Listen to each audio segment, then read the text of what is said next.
네, 수고하셨습니다. 다음은 박민수 의원님 들려주시기 바랍니다. 예. 예, 전북 무주진안 장수임실의 박민수 의원입니다. 지난번에 그 농식품부 장관님 업무 보고할 때도 제가 이 4,000원 때문에 스트레스 받아서 말씀을 많이 드렸는데, 위원장님, 네. 아까도 오전에도 회의할 때 말씀드렸는데 이 자료집이 적어도 여인홍 차관이 발표하는 자료집은 이거 며칠 전에 왔어야 되는데 이거 6월 16일 날 17시 27분에 처음으로 여기에 이 컴퓨터에는 그때 입력이 됐고 우리한테 최종적으로 온 시간은 오늘 13시 52분에 왔습니다. 자료가. 그러면 여인홍 차관하고 그리고 적어도 변동직 불금 인상에 대해서 반대하는 사람 의견은 미리 한 며칠 전에 우리한테 와야지 검토를 하지. 세상에 이걸 여기에서 검토해가지고 답변하라고 하면 됩니까? 그래서 몇 가지만 일단 정리한 대로 말씀을 드리겠는데, 첫 번째 제가 차관님께 질의할게요. 이거 지금 언제 작성하신 거죠? 자료로? 며칠 날 작성하신 겁니까? 위원장님 이거 좀 빼주십시오. 이건 의사진행 발언입니다. 지난주 금 아마 작성된 걸로 알고 있습니다. 지난주 금요일 날 봤어도 아무튼 중요한 건 주요 반대하는 근거가 뭔지에 대해서는 핵심적인 것에 대해서는 미리 공개를 하고 자료를 줘야지 이게 무슨 토론회가 되는 거지. 아니 세상에 100몇 페이지 되는 자료집을 그 회의하기 그래 2시에 회의하는데 1시 52분에 주면서 이걸 토론회를 하라고 하면 어떻게 합니까? 몇 가지만 질의하겠습니다. 시작하겠습니다, 위원장님. 제도적 취지에 반한다라는 주장을 하셨는데 원래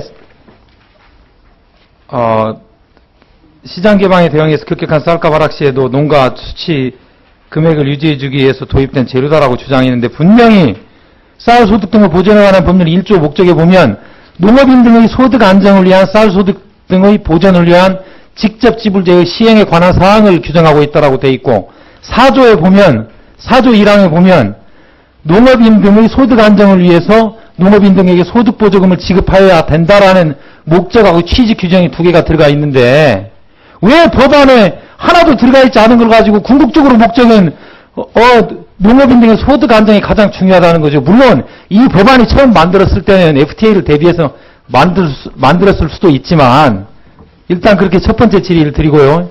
그 다음에 두 번째 질의.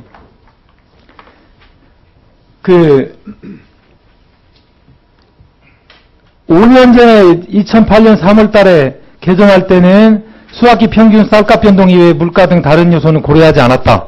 이렇게 돼 있는데 지금 이 개정안의 대부분이 뭡니까? 이 기준 가격을 설정할 때 수학기 평균 쌀값 변동 말고 그것뿐만 아니라 다른 요소를 더 추가해가지고 집어넣어야지 합리적이다라는 개정안을 논하는 판에 기존에 있는 현행 법률을 기준으로 가지고 그래 지금 기준이 그렇게 돼 있으니까 다른 걸 추가할 수 없다라는 식으로 항변을 하면 어떻게 합니까? 그 다음에 또 경쟁력이 약화된다.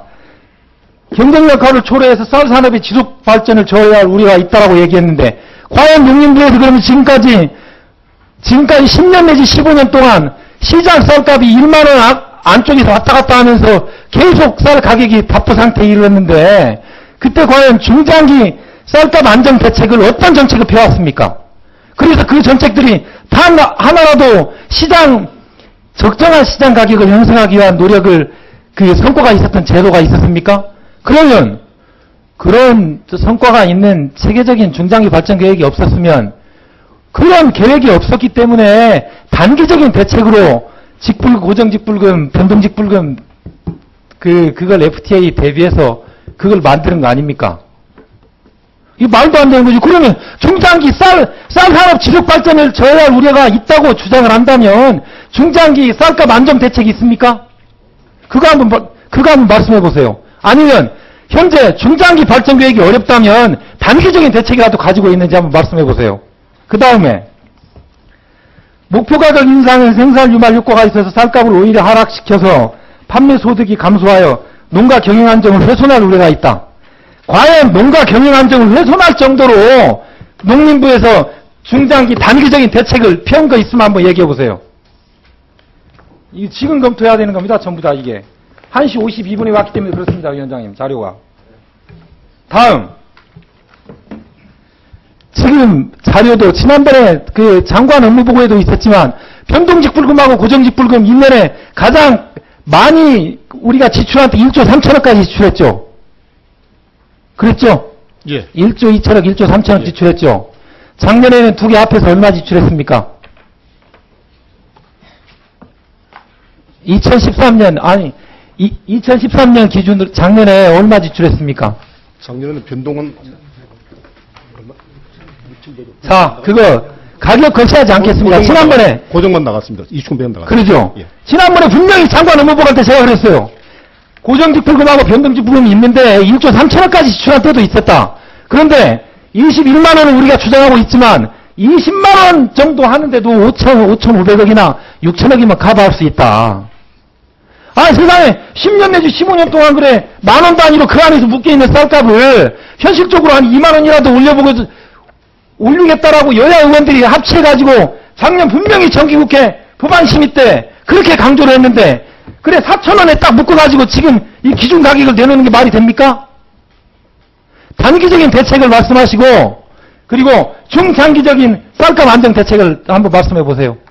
그러면 중장기 대책하고 단기 대책이 합리적인 대책이 나오면 그냥 17만 83만 우리가 인정할게요. 그리고 또 한 가지 질문은 과연 단기 대책, 중장기 대책을 체계적으로 진행해 온 게 있으면 얘기해 보세요. 미장 면적을 줄인다고 해서 대체장을 한다고 2만 헥타르까지 계획 세웠다가 작년인가 재작년에 5천 헥타르까지만 했죠. 장관님. 예. 줄였습니다. 예. 그러죠? 예. 중장기 대책 중에 쌀값 안정에 실효성 있는 대책을 과연 농림부에서 했던 대책이 있으면 말씀해 보시고 그리고 앞으로라도 가지고 있는 중장기 단기 대책 말씀해 보세요. 나머지는 다 중요하지 않아요. 중요한 건 10수년 동안 우리 쌀을 생산하고 있는 농민들을 위해서 농림부에서 진지하게 어떤 이런 대책으로 우리가 진행을 할 테니까 여러 가지 AMS 한도도 있고 하니까 이번에 최대한 그 증액을 좀 안 하도록 감안을 해 주십시오라는 걸 얘기를 해놔야지. 이런 게 지금 항변이고 대책입니까? 세상에? 과연 지금까지 우리는 어떻게 해왔는데 앞으로는 단기, 중장기 대책을 어떻게 마련하겠다. 그걸 말씀해 보시란 말이에요. 빠져나가는 대책만 얘기하지 마시고. 한번 말씀해 보세요, 장관님. 의원님 말씀 맞다나 우리 쌀 산업이 굉장히 중요합니다. 우리 후손까지 다 이 쌀 산업 우리 쌀로 계속 생활을 영위할 수 있도록 그렇게 틀을 만들어야 된다고 생각을 하고 있습니다. 근데 이게 저희들 기본 생각은 가격에 매인 어떤 소득 보전 정책은 한계가 있다고 보고 있습니다. 앞으로 변수가 많기 때문에 앞으로 뒤뒤에도 어떻게 될지 모르고요. 그리고 곧 2014년 말 되면은 이제 관세화 유예를 이제 종료해야 되는 이제 그런 이제 상황이 되고 있습니다. 굉장히 변수들이 많은데. 장관님. 예. 두 가지 질문했잖아요. 아까 첫 번째, 지금까지 농림부가 15년 동안, 쌀값, 지금 생산비도 커버 못한다는 논란이 있지 않습니까? 딱 두 가지 질문입니다. 첫 번째, 지금까지 농림부가 쌀값을 정상적인 생산비라든지 물가 상승률을 반영하기 위해서 농림부가 단기적인 대책 추진한 거 쭉 설명해 보시고 중장기 대책이 있었는지 설명해 보시고 그러면 지금 현재 시점에서 지금 단기적인 대책이라고 할 수 있는 직불금까지도 이거 올리는 걸 그렇게 전부 다 때로 나서서 반대를 하고 있는데 그럼 앞으로 단기적인 대책, 중단기적인 중장기적인 대책을 말씀해 보시란 말이에요. 어떻게 할 것인지. 그냥 추상적으로. 쌀값에 대해서는, 추상적으로 그냥 우리가 열심히 할 테니까, 우리 믿어보고 가격 정책이 아니고, 수급량 조절하고 여러 가지로 하겠다. 이런 식으로 말씀하시지 마시고. 근데 의원님 가격으로 접근하는 한계가 있습니다. 그래서 가능한 질문했잖아요. 아니, 가격이 아니라, 중요한 건, 아무리 농업이 좋고 뭐 해도, 그 쌀이, 시장에 판매대에 올라가 있을 때 그 가격이 얼마로 규정되느냐가 농민들의 소득이 결정이 되는 거고 그게 농업의 경쟁력이잖아요. 그러면 가장 중요한 게 뭡니까? 시장에 나타나는 건 쌀이 적정한 가격으로 판매가 돼야만이 농가 소득이 그 쌀농가들이 사는 거고 그렇기 때문에 가격으로 접근하면 안 된다는 건 아니, 말도 안 되는 거죠. 시장 가격이 올라가야 되는 건 당연한 건데요. 우리가 지금 목표 가격에 연동시켜가지고 정해놓다 보면은 실제 시장 가격이 그대로 반영이 안 되고 있습니다. 아니, 목표 가격하고 아니, 시장 가격이 별도로 움직이기 때문에. 아니, 차관님, 예. 제가 아까 질문드린 두 가지만 답변해 예. 보세요. 과연 지금까지 적정하게 쌀 농가들의 소득 안정화 대책을 편 단기적인 그 정책이 있었으면 얘기해 보시고 그것에 대해서 그 정책이 실효성이 있었는지 없었는지 말씀해 보시고 지금 농식품부가 강력하게 반대를 하고 있는데 그러면 이거 대신에 쌀 농가들의 소득을 안정적으로 확보할 수 있는 단기 대책, 장기 대책이 있으면 말씀해 보세요. 그러면 다 우리가 용납. 예, 의원님 쌀 가격 안정 대책은 저희들이 이제 수급에 따라 가지고 시장 가격이 결정되다 보면은 가격이 많이 떨어졌을 경우는 변동지불금이 지급되더라도 농가들이 크게 도움이 안 됩니다. 그래서 가능한 한 쌀 가격을 유지시키기 위해 가지고 과잉 생산 때는 정부에서 계속 그 추가 매입을 많이 해드렸습니다. 해가지고 시장의 물량을 줄여주고 그로 인해 가지고 가격이 올라가도록 하는 정책들을 계속 추진해 왔다는 말씀을 드립니다.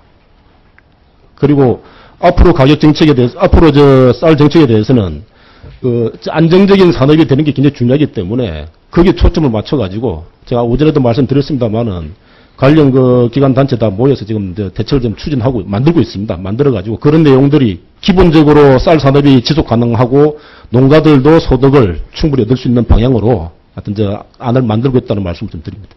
차관님, 그럼 오전에 제가 한번 속기록 한번 확인해 보시라고 했죠. 작년 정기국회 법안 소위에서 분명히 농림부가 똑같은 얘기를 했어요. 우리가 위원장이 제출한 21만 7,700 얼마짜리 그 법안을 놓고 심의를 할 때 우리 그 김재원 그 법안 소위 위원장님 있는 데서 1시간인가 2시간인가 얘기했습니다. 그 안을 가지고. 그러면 1, 2월 달에 충분히 논의해서 대책하고 대응 방안을 강구해 온다고 했는데 똑같은 얘기를 하시잖아요, 지금도.